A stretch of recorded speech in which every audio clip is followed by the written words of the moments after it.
Hi, this is Mark News from Plant Talk Radio. Thanks for subscribing and listening to our Plant of the Week podcast, brought to you by Bonide Products, family made in America.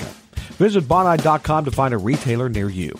Each week, Plant Talk Radio's Fred Hauer focuses on a plant that would be a great addition to your landscape. Now for this week's Bonide Products Plant of the Week.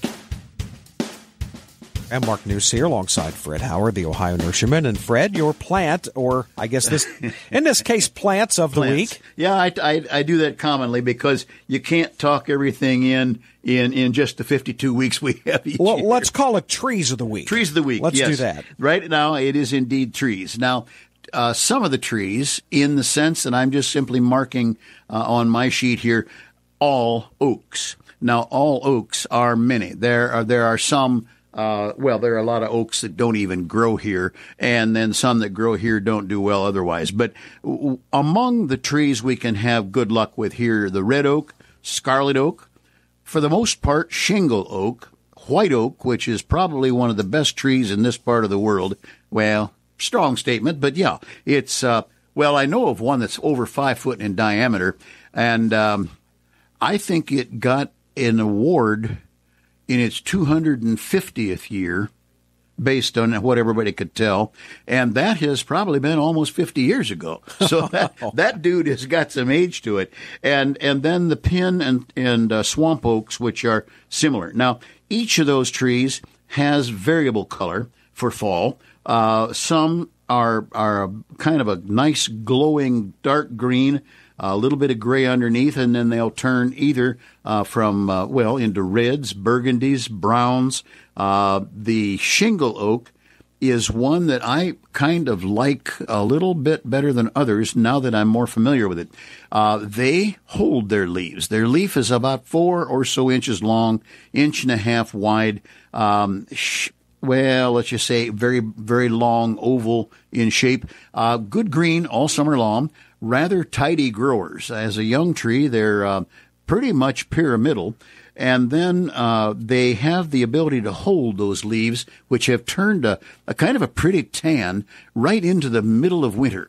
They're quite remarkable in the middle of the winter when maybe they and pin oaks have their leaves on them. And then I jump to the next group, which are shorter trees, understory trees for oaks and others, pawpaw.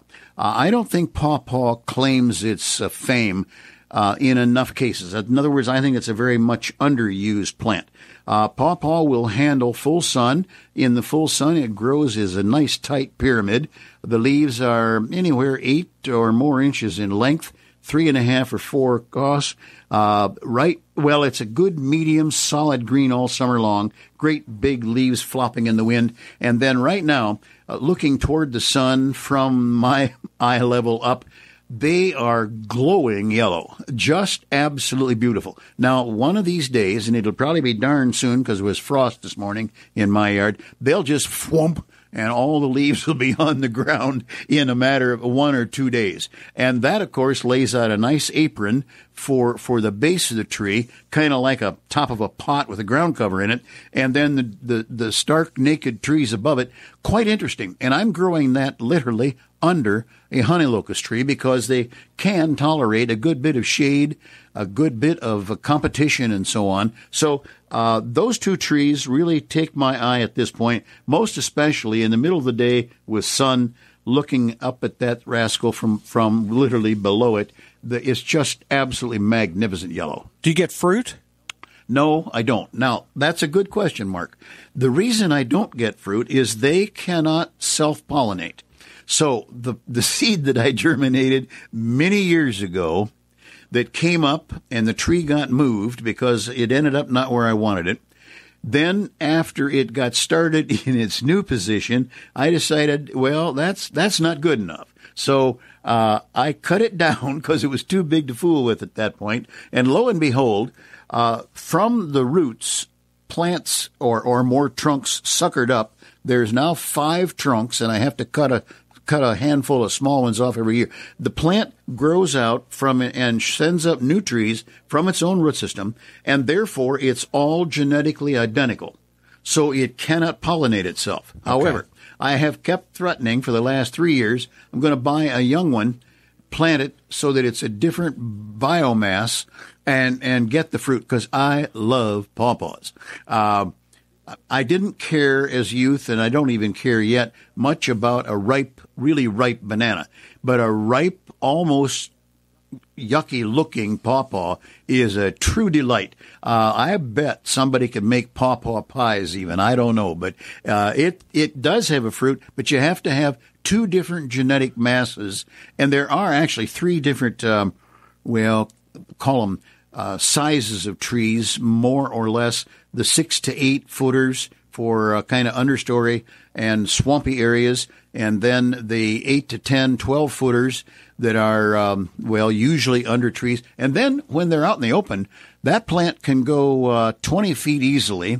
Mine are presently probably hitting 15 and above. And then out in the open and in really ideal, very good soil and so on, they'll hit 50, 60 feet. So they can make a tree almost for anybody, but they do prefer a really high nutrient soil on the moist side. But, you can almost be promiscuous and plant it wherever you want it. So if you just want it for lawn purposes, and you don't want to deal with the fruit, right? That's really no problem. That's no problem.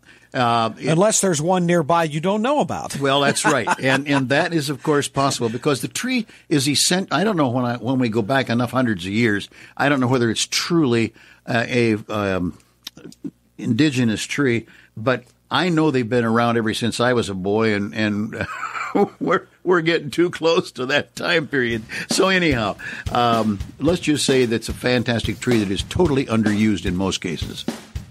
Thanks again for listening to our podcast, brought to you by Bonide Products at Bonide.com. Plant Talk Radio offers other podcasts as well, including our daily Your Gardening Question podcast and our weekly Plant Talk Radio, all available on iTunes or your preferred podcast player. If you have a plant suggestion for Fred, send him an email, fred@planttalkradio.com.